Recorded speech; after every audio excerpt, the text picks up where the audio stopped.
Hello mga ka-offloader! Gawa na naman tayo ulit ng ating special edition, individual stock. Si Spinik ang pag-usapan natin ngayon, kasi mayroong magandang balita kay Spinik. Pero bago ang lahat, ay huwag kalimutan mag-subscribe sa ating channel. Pindutin mo lang yan, walang bayad yan. Bago ka pa lang at hindi ka nakapag-subscribe. Maraming salamat din po sa ating 25 subscribers at sa ating mga viewers na paunti-unti. Pero walang anuman. Sana lumago ang ating channel at para marami tayong maabot o mabigyan ng mga information o educational purposes. So ang Pilipinas market, mga ka-offloader, mga ka-OFW, mga ka-earthlings, nasa 6,938.80% ang up. So industrial yung pumula. Financial, yan yung lima na yan, mga sila. So makikita nyo dito, maraming bangko na nagsiangatan. BDO, MBT, down pala, BPI. So mga blue chip. Up Tugs, grabe si Tugs. Ano kaya meron dito kay Tugs? Si dito nabuhayan na naman ulit. So mga decliners, yan sila. So meron tayong pag-usapan na small cap na si Spinik, pero small cap siya pero maganda naman ang kanyang patutunguhan. So last nating vlog dito si Spinik, sabi natin mag-breakout to siya dito sa yung linya na yan. So, na-breakout na niya yan. So, ilipat natin to dito. So, dapat ang next niyang i-breakout ay itong pula na yan. Yan siya. Yang 1.72. Kailangan niyang i-breakout yan para siya ay hahataw dito sa 2.0. Yan yung anuhin niya ngayon. So, bago tayo magtuloy-tuloy sa pag-discuss sa chart niya, balita muna tayo. Nakalimutan nating balita.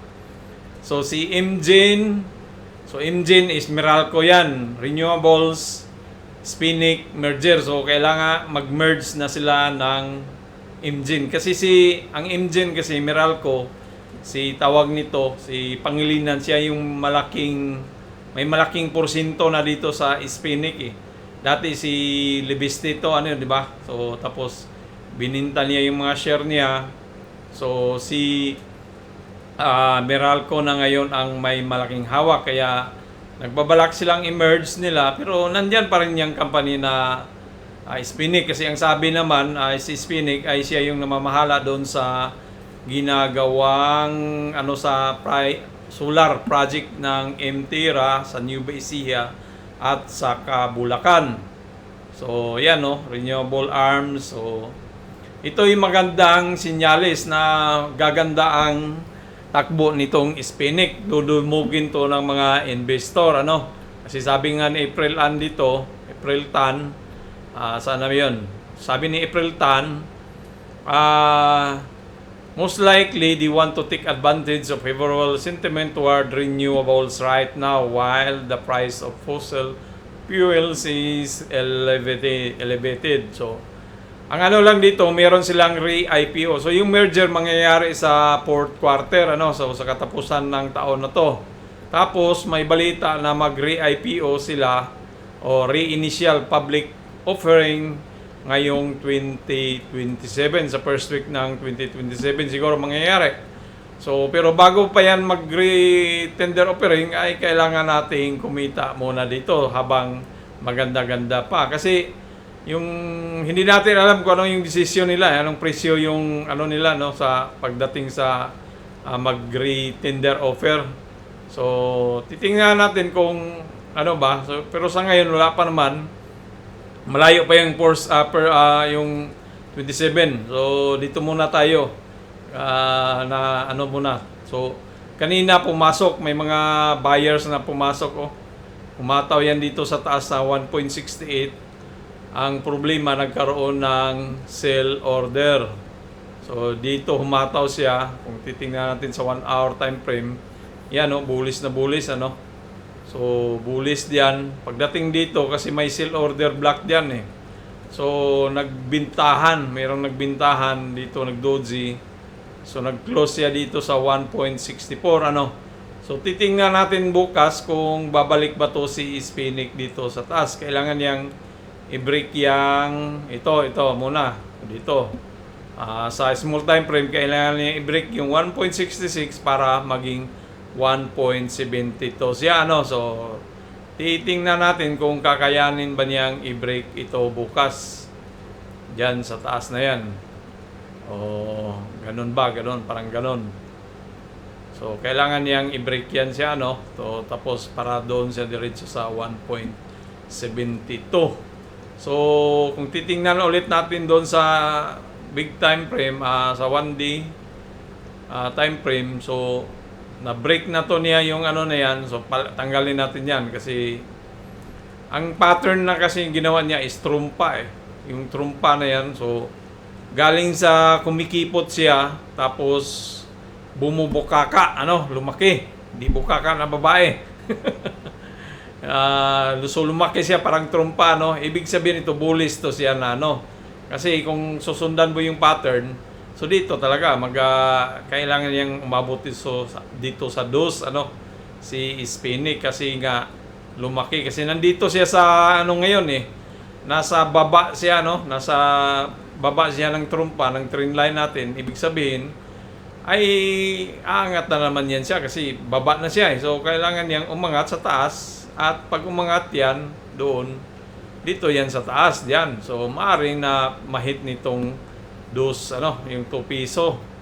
So, kung kailan, hindi natin alam kung ilang araw lang ba. So, baka first week ng ng July is June is baka nandito tayo sa 2 pesos, Basta ma-break lang niya tong 1.72. So, dahil sa magandang balita, sa ngayon, may merger. So, sigurado na yung mga foreigners na papasok. Magkanong volume? 1421 million. 14 million, So, ibig sabihin, maraming na-trade. Balikan nga natin yung sa 1 hour time frame. Yan, ito lang yung bumili lang yan, yung kulay blue na yan, 8.27. So, sabihin na lang natin na dahil may nagbinta, sabihin natin mga 5 million, 6 million, ganun, na foreigners na bumili, pumasok, di ba? Tapos meron pa dito. Meron din diyan yung nag-doji na to, meron din diyan, maglaban-laban yung buyer saka So, dito ay nagmukha siyang bearish dahil nga may nag-pullback, di ba? Nagmukha siyang bearish. Pero titingnan natin to bukas. May trading pa naman tayo sa Martes. Tapos Miyerkules off holiday yata sa Pilipinas.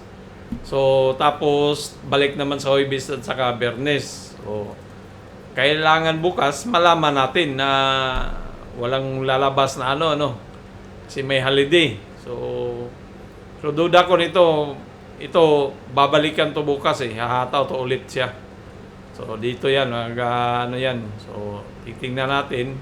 Pagdating diyan, tapos magkaroon ng medyo konting pullback bago naman siya aangat doon sa target price natin na 2 pesos, So wala tayong target price sa ating broker kasi parang hindi nila na pa to kasi maliit pa nga So titingnan natin yung si TradingView kung meron ba.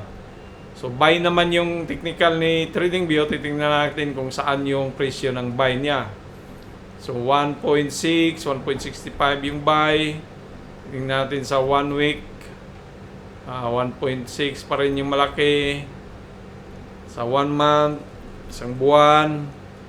So 1.57, 1.39, walang so nandito lang. So depende pa to kung talagang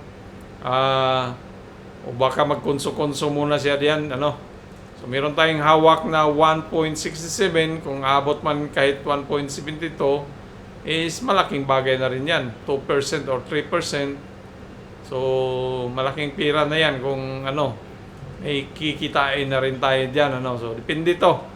Baka pagdating kasi dito, pwedeng mag-pullback kasi nag-resist siya dito ilang beses Yan kung nakita niyo yan diyan, may resistant yan sa 175 ano.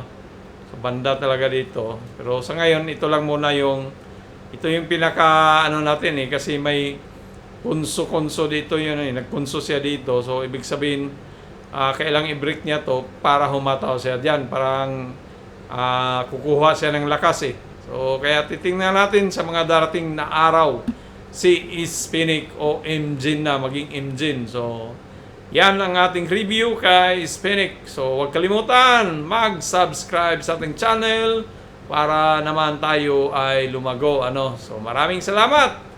Adios mi amigos, mi amigas, babos, daghan salamat sa inyong tanan.